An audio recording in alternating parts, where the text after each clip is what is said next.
Assalamualaikum warahmatullahi wabarakatuh. Di sini kami dari kelompok 4 yang beranggotakan saya sendiri, Dela Eka Irmayanti NIM 6, Bella Maya Triana NIM 8, Fendi Yusria NIM 12, Elsya Ermawati NIM 13, Komarianti NIM 15, dan Kidatul Nikmah NIM 28. Nah, di sini saya akan sedikit menerangkan tentang film Chordata. Nah, di sini apa sih Chordata itu? Yaitu suatu film dari Kingdom Animalia. Chordata juga berasal dari bahasa Yunani yang berarti tali. Hewan yang termasuk Chordata ini adalah semua hewan yang memiliki penyokong tubuh dalam. Di dalam tubuh Chordata tersebut itu terdapat silom. Mesoderm yang merupakan dinding silom tersebut berasal dari endoderm primer, sehingga Chordata termasuk enteroselomata bersama echinedermata. Nah, untuk klasifikasi Chordata ini dibagi menjadi 4 bagian ya. Di antaranya yang pertama subfilum Hemichordata, yang kedua subfilum Urochordata, yang ketiga subfilum Cephalochordata, yang keempat subfilum Vertebrata. Nah, di sini saya akan sedikit membahas tentang subfilum Hemichordata, yaitu mempunyai kedudukan sulit untuk dibedakan karena dalam subfilum ini itu terdapat beberapa jenis binatang yang mempunyai bentuk seperti cacing. Anatominya yaitu mempunyai tubuh lunak dan berbentuk silinder seperti cacing. Nah, seperti gambar ini ya. Untuk subfilum Urochordata ini itu terdapat di laut, di daerah tropis sampai kutub pada pantai sampai kedalaman 4.803 meter. Beberapa hidup bebas dan beberapa melekat atau sesil setelah masa larva yang hidup bebas. Untuk anatominya itu terdiri dari salah satu contoh subfilum Urochordata adalah Ascidia berbentuk sebagai silinder atau bulat memanjang. Nah, seperti gambar ini ya. Untuk subfilum Cephalochordata sendiri itu mempunyai bentuk seperti ikan dan memiliki 30 spesies. Di antaranya yang terkenal adalah Amphiochus dan Lancelet. Hewan ini biasanya menguburkan diri dalam pasir yang bersih di dalam tepi laut yang aman dengan mencuatkan bagian anteriornya. Di dalam air ini biasanya berenang lincah sekali. Untuk anatominya yaitu mempunyai badan panjangnya tidak melebihi 5,8 cm. Ia adalah runcing pada kedua ujungnya. Nah, seperti gambar di sini ya. Yang terakhir yaitu subfilum Vertebrata, yaitu memiliki rangkaian vertebrata yang memanjang pada bagian dorsal kepala hingga ekor. Tubuh terdiri atas kepala, badan, 2 pasang anggota badan, dan ekor sebagian. Kulit terdiri dari lapisan epidermis dan dermis atau rambut sisik bulu. Untuk endoskeleton dari tulang rawan atau tulang keras. Untuk selanjutnya yaitu jantung terdiri dari 2 hingga 4 ruang, serta darah mengandung Hb, terus gonad pada betina dan jantan. Yang terakhir yaitu hidup di berbagai habitat. Nah, seterusnya akan dijelaskan oleh Mbak Bella. Baik, di sini saya akan melanjutkan penjelasan dari Mbak Dela. Pisces. Pisces merupakan hewan akuatik yang berdarah dingin atau poikiloterm dan bernafas menggunakan insang. Tubuh ikan juga dilengkapi dengan sirip-sirip yang membantu berenang dan menjaga keseimbangan tubuh.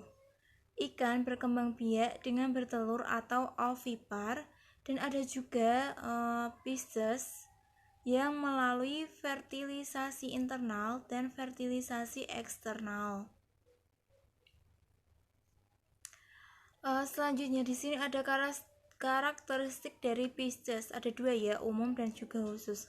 Umum terlebih dahulu, yang pertama yaitu karakteristik umum Pisces umumnya bernafas menggunakan insang. Kemudian yang kedua merupakan hewan berdarah dingin.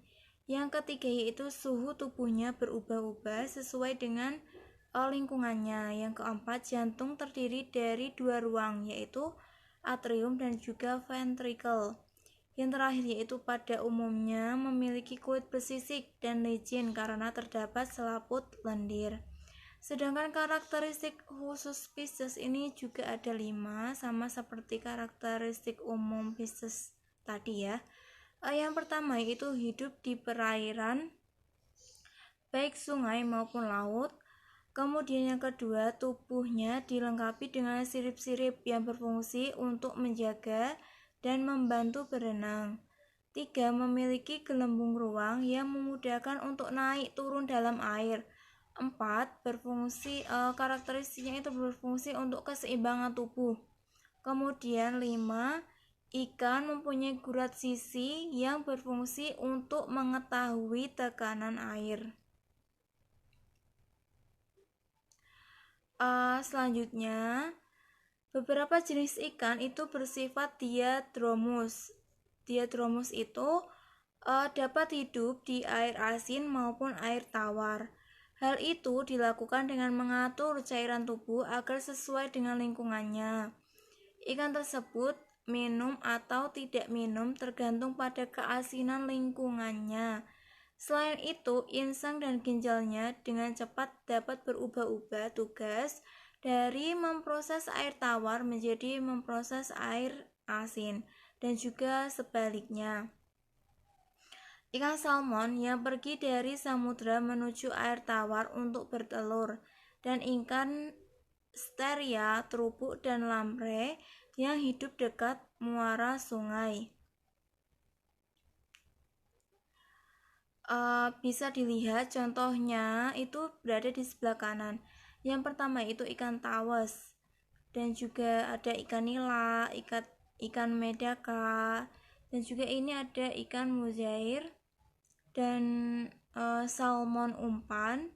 Salmon ini merupakan ikan anadromous.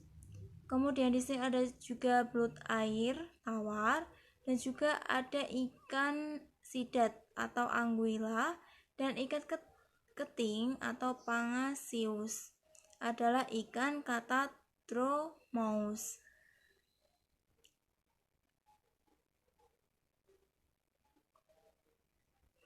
Selanjutnya di sini ada super kelas Pisces. Yang pertama itu suhu tubuh terlebih dahulu. Yang pertama ada poikiloterm, tidak ada termoregulator sehingga suhu tubuh itu berubah-ubah. Kemudian yang kedua itu ektotermik, panas tubuh diperoleh dari luar tubuhnya.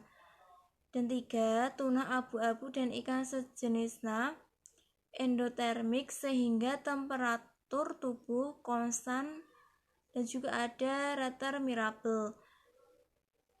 Kemudian ada alat pernafasan, bernafas dengan insang, kecuali dipnoi pada ikan paru-paru. Kemudian ada beberapa perilaku istimewa, ada yang berjalan dan terbang. Berjalan disebut juga perioptalmus, sedangkan terbang ini kipcelurus dengan pinna pectoralis.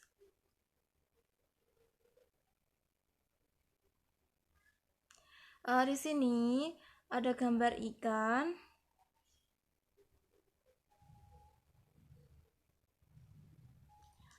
Ini ada bagian ikan retermirable.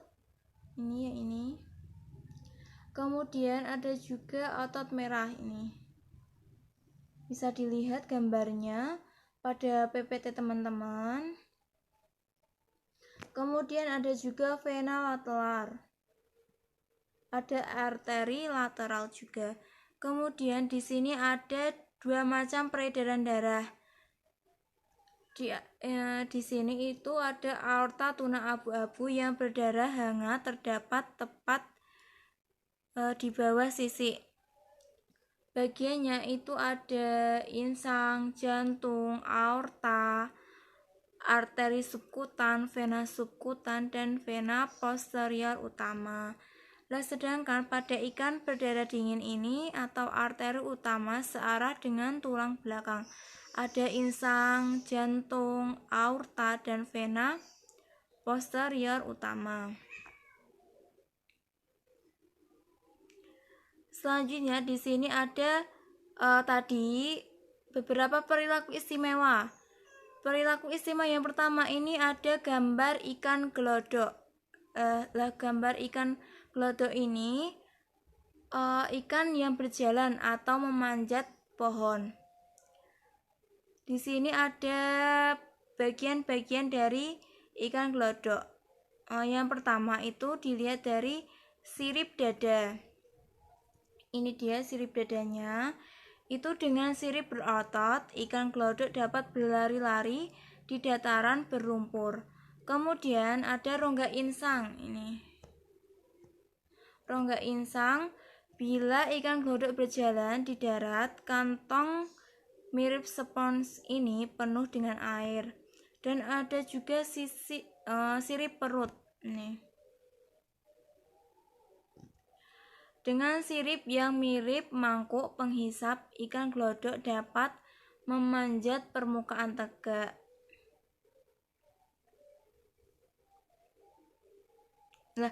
Ikan gelodok ini tadi ya perioptalmus berjalan.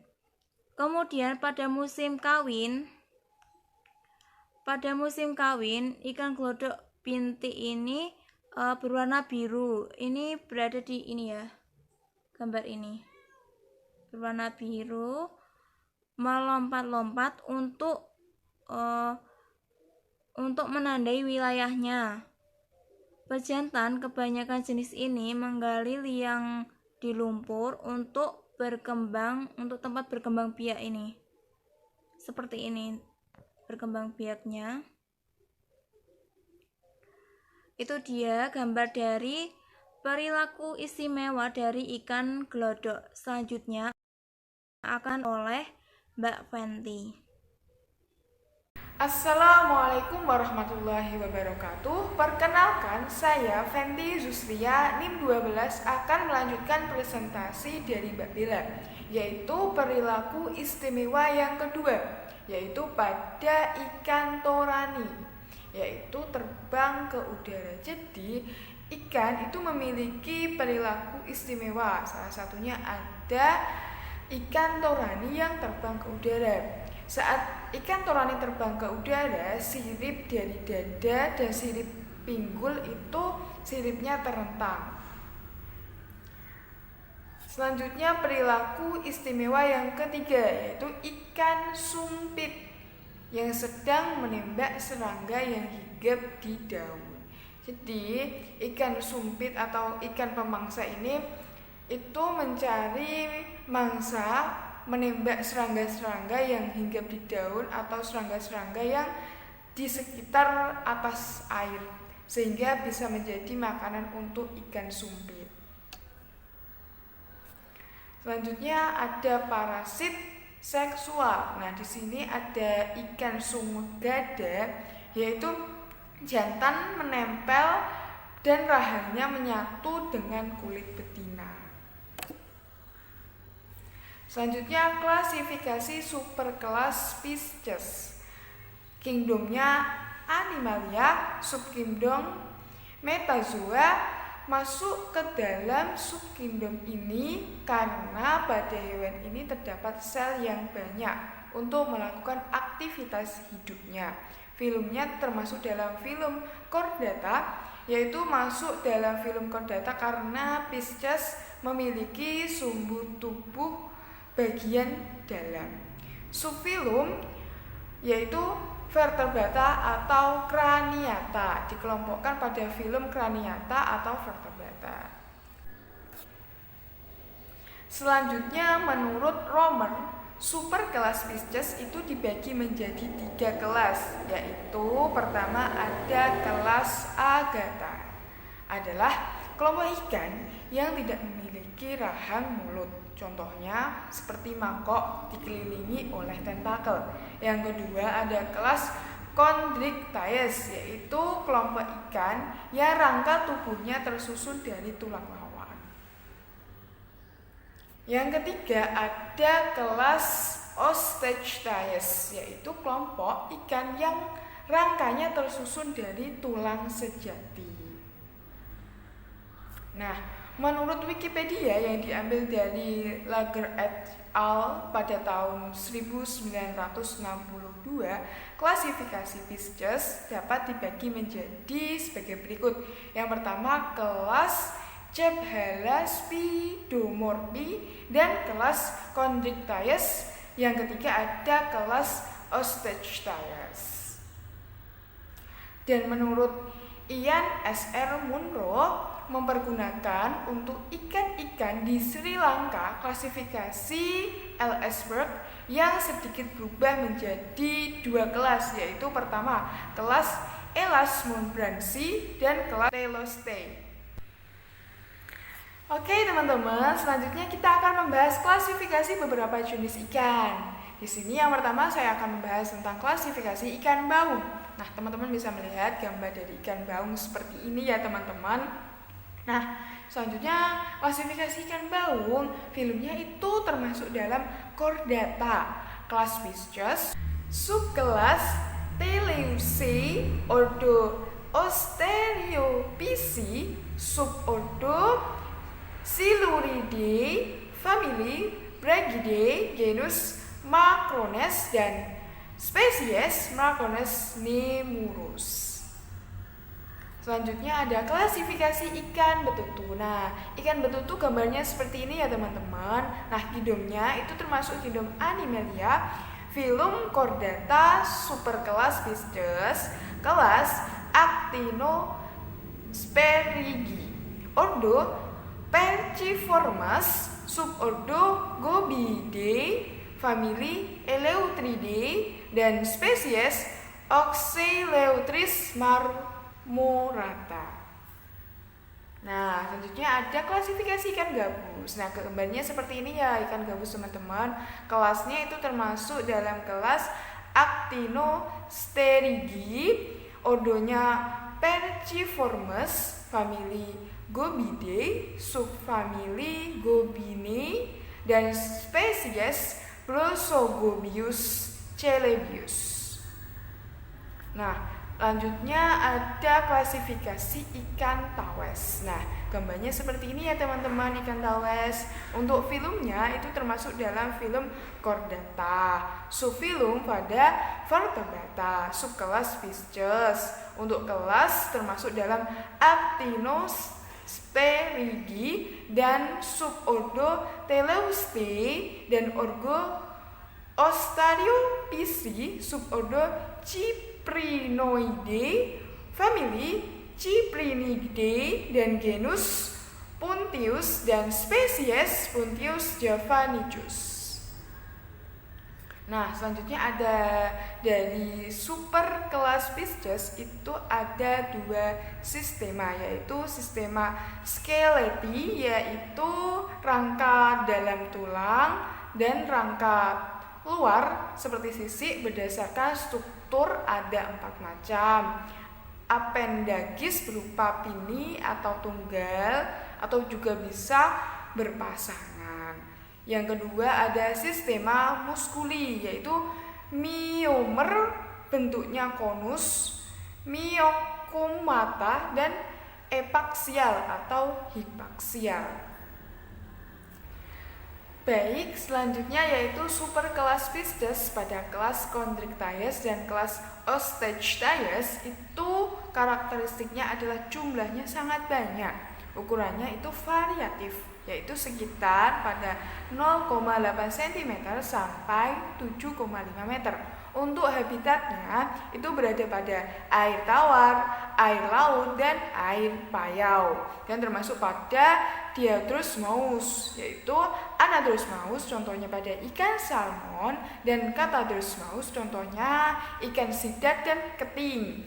Aslinya ikan tawar atau laut itu teradaptasi atau domestikasi. Demikian yang dapat saya sampaikan, kurang lebihnya saya mohon maaf. Terima kasih. Oke, selanjutnya saya akan mencoba menyampaikan tentang materi dari kelas chondricites, yaitu tentang ikan yang bertulang rawan. Nah, apa sih pengertian dari ikan yang bertulang rawan itu? Nah, pengertiannya yaitu chondricites itu berasal dari bahasa Yunani yaitu chondros yang berarti rawan dan ichthys yang berarti ikan.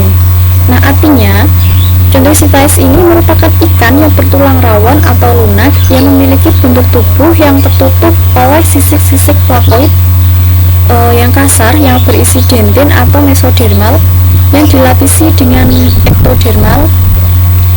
Sedangkan pada bagian otot-otot tubuh itu mempunyai segmen, rangka atau endoskeleton yang tersusun atas tulang rawan. Nah, kenapa sih disebut dengan ikan yang bertulang rawan? Nah, jawabannya itu karena mereka memiliki endoskeleton yang relatif lentur yang terbuat dari tulang rawan dan bukan dari tulang keras. Nah, ada sekitar 750 spesies yang masih hidup dalam kelas ini, yaitu dengan subkelas yang paling besar dan paling beraneka ragam itu terdiri dari ikan hiu dan ikan pari. Nah, selanjutnya ciri-ciri. Secara umum, ciri-ciri dari ikan yang bertulang rawan itu yang pertama adalah bertulang rawan, itu jelas ya. Lalu yang kedua itu dia tipe sisiknya itu plakoid, tapi ada juga yang tidak memiliki sisik. Mulutnya terletak pada sisi ventral. Selanjutnya jantungnya beruang dua, lubang hidung sepasang. Nah, pada ikan bertulang rawan ini fungsi dari lubang hidungnya itu untuk penciuman dan pernafasan. Selanjutnya yaitu tidak mempunyai operkulum atau penutup insang.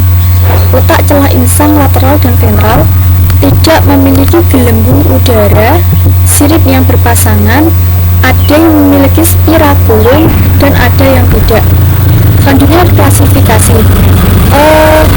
Klasifikasinya yaitu pada kelas chondricites ini itu ada dua subkelas, yaitu Elasboranchi dengan ordo Squaliformes dari golongan ikan hiu dan ordo Raciformes dari golongan ikan pari. Lalu subkelas yang kedua yaitu Holocepali dengan ordo Chimeriformes dari golongan ikan chimera. Nah, ini morfologinya ya. Itu ada morfologi ikan hiu, ikan pari, dan juga morfologi ikan chimera. Nah, ini ada contoh dari ikan hiu dari ordo Squaliformes. Ini saya ambil spesiesnya yaitu Spirna sp. Dengan taksonominya yaitu kingdomnya Animalia, filum Chordata, subfilum Vertebrata, kelasnya Chondricites, subkelas Elasboranchi, superordonya Selachimorpha, ordonya Squaliformes, familis Spirnidae, genusnya Spirna, dan spesiesnya Spirna sp. Secara umum, ikan hiu itu memiliki ciri khas yang mudah dikenal. Badannya itu biasanya berbentuk memanjang dengan cerutu atau poros yang memungkinkan untuk dapat bergerak dengan cepat. Sedangkan sirip ekornya itu banyak berujung runcing, di mana cuping ekor atau sering jauh lebih panjang dari cuping bawahnya. Salah satu ciri khas yang menarik adalah posisi mulutnya yang terletak di bagian bawah, insangnya yang terbuka keluar dengan celah insang itu antara 5 sampai 7 buah dan terletak di bagian sisi kepala. Nah, ini bisa dilihat dari contoh spesies Spirna ini juga sama, itu mulutnya ada di bawah, sedangkan moncongnya itu dia melebar ya. Lalu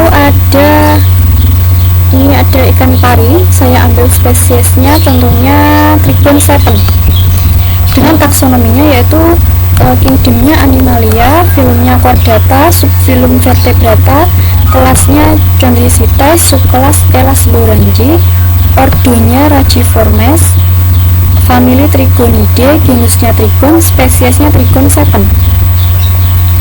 Ikan pari itu dalam bahasa Inggris disebut dengan stingrays, termasuk dalam ikan dari subkelas Elaslorangi. Artinya ikan ini itu merupakan ikan yang bertulang lawan yang mana terbentuk dari kartilago tulang lunak. Habitatnya itu dia juga bervariasi dengan pola sebarannya yang luas dan menarik.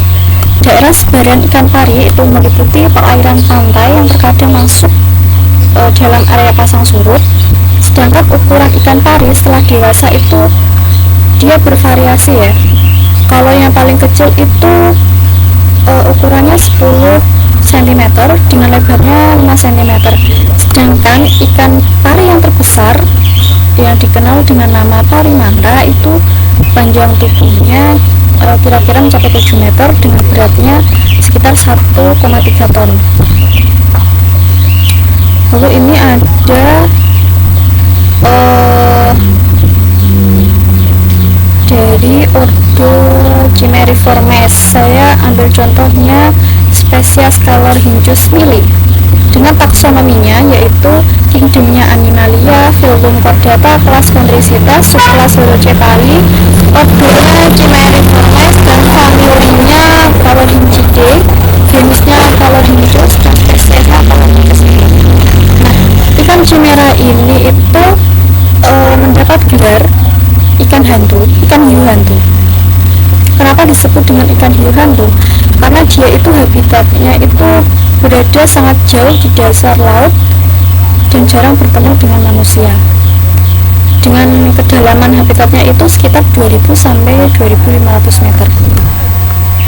Nah, ada yang unik dari ikan chimera ini yaitu walaupun tinggal di tempat yang gelap, tapi ikan ini masih mampu untuk mendeteksi mangsanya yaitu dengan menggunakan getaran listrik pada yang ada di atas kepalanya, sehingga walaupun dalam keadaan gelap dia tetap mengetahui keberadaan mangsanya yang ada di sekitarnya. Nah, ikan ini itu biasa ditemukan di perairan yang dalam, meskipun dia pernah ditemukan pada perairan yang dangkal yaitu sekitar 300 sampai 600 meter. Dia ini mencakup banyak spesies dan varian, dan mereka itu juga ditemukan di seluruh dunia. Jadi penyebarannya ikan chimera ini sangat luas, di seluruh dunia itu ada seperti itu. Oke, untuk materi selanjutnya akan disampaikan oleh teman saya. Terima kasih. Selanjutnya yaitu anatomi eksternal. Ada beberapa bagian dari anatomi eksternal, yaitu ada gigi, kerangka, rahang, ekor, dan sistem muskular. Pertama, yaitu ada gigi. Gigi ikan hiu yang berada di gusi tidak menempel di rahang secara langsung, dan gigi ikan hiu berkembang dengan baik yang membuatnya ditakuti organisme lain. Selanjutnya ada kerangka. Kerangka hiu dan ikan pari memiliki kerangka yang terbuat dari ikan rawan dan jaringan konektif. Selanjutnya yaitu ada rahang. Rahang hiu tidak melekat pada kranium, namun permukaan rahang hiu dan lengkungan tulang insangnya membutuhkan penopang yang ekstra. Selanjutnya ada ekor. Bentuk ekor hiu dipengaruhi oleh lingkungannya. Jadi bentuk ekor hiu itu berbeda-beda tergantung dengan di mana dia berkembang atau lingkungannya. Selanjutnya ada sistem muskular. Otot tubuh dan ekor merupakan karakter segmental. Selanjutnya ada sistem pencernaan dan sistem reproduksi. Pertama, sistem pencernaan pada Chondrichthyes adalah mulut, faring, esofagus, lambung, usus, dan anus. Dan sistem reproduksinya yaitu kalau misalkan ikan hiu jantan mempunyai alat kopulasi yaitu clasper, Dan hiu betina mempunyai 2 ovarium di ujung anterior covum abdomina. Selanjutnya ada sistem respirasi dan sirkulasi. Sistem respirasi yaitu dengan cara membuka dan menutup mulut ikan hiu, menghalau air masuk ke dalam mulut, dan menekan keluar dengan kekuatan melalui celah insang dan spiral. Sistem sirkulasi, jantung terdapat di bawah insang dilapisi oleh selaput perikardium. Jantung terdiri dari sinus venosus, serambi balik berdinding tebal, dan konus anteriosus. Baik, saya Hidatun Nikmah NIM 28 akan melanjutkan penjelasan mengenai Osteichthyes. Osteichthyes ini merupakan ikan yang memiliki tulang sejati. Nah, Osteichthyes ini berasal dari 2 kata, yaitu osteon dan ichthyos. Kalau ciri-cirinya Osteichthyes bisa teman-teman lihat di slide di atas yang menjelaskan mengenai Osteichthyes. Lalu di sini ada kelas Osteichthyes terbagi atas subkelas Actinopterygi sama subkelas Sarcopterygi. Nah, di sini Actinopterygi adalah ikan dengan sirip berjari-jari.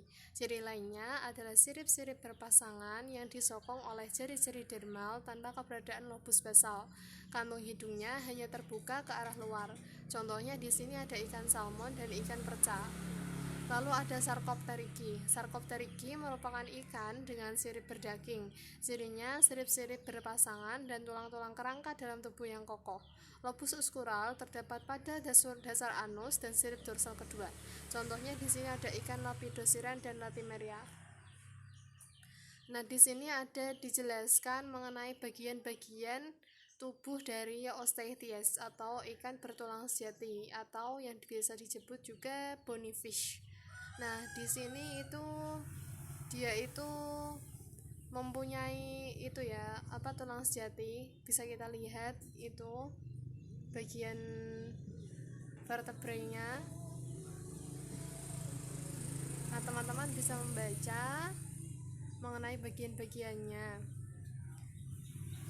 Nah, sekian presentasi dari kelompok kami. Kurang lebihnya mohon maaf. Wassalamualaikum warahmatullahi wabarakatuh.